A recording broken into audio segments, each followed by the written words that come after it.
And I'll start with Texas this morning.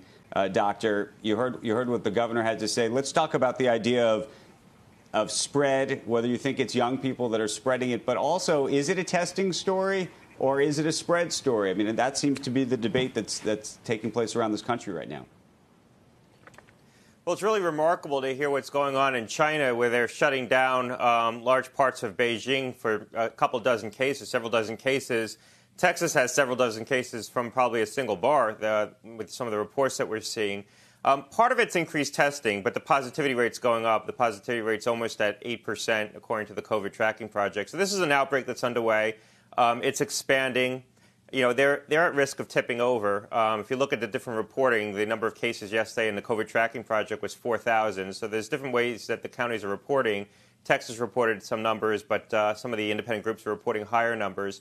If you heard the governor yesterday, he announced some measures to perhaps slow some of the openings around bars and restaurants. And Austin announced separate steps that they're going to take to extend some of the work-at-home orders that are in place. But Texas really needs to get control. Arizona, the positivity rate's up to about 18%, according to the COVID tracking project. Florida, it's creeping up to about 8%.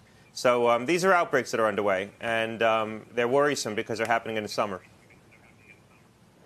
Dr. Gottlieb, I saw on that point San Antonio's mayor making comments suggesting that he wished people would be taking things safely, wearing masks and doing other things.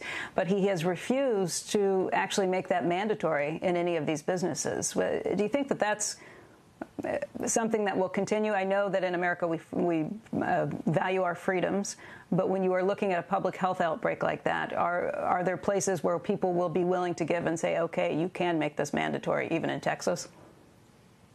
Yeah, I think it's unfortunate that the masks have become a flashpoint and people see this as somehow an assault on their personal liberty. Certainly private businesses can mandate masks when people go in. It's just the public officials that aren't doing it. Seems to be the simplest measure that we could take on a wide basis to try to avoid the shutdowns. We're not going to shut down again, so we're going to have to bear a higher degree of infection, but we've got to keep this from getting out of control. And again, we're taking an awful lot of infection through the summer, and these states are having a hard time imposing any measures to try to bring it down right now. Doctor, in terms of what China's doing, do you look at that and think that that should be a model or not, in terms of just how aggressive they seem to be approaching this?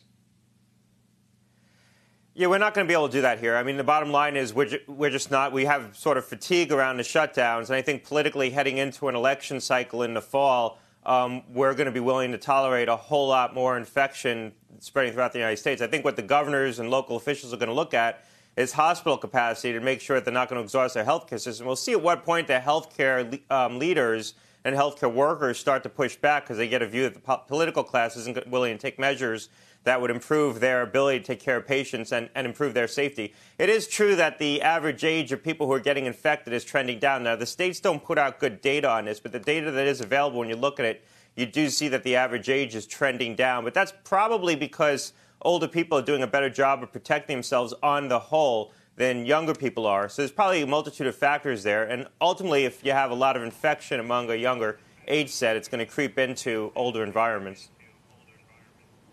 Dr. Gottlieb, yesterday I heard some people criticizing this idea that nobody figured out sooner to go back to this drug that we now are looking at, dexamethasone. Why didn't anybody think of that sooner? Why aren't the doctors talking?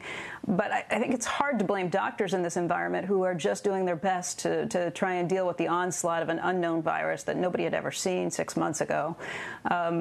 I was thinking about the point that you had made earlier, that the CDC is missing in action when it comes to try and tracking all of this and be putting out best practices and telling doctors what they should be doing. Are you still concerned about that?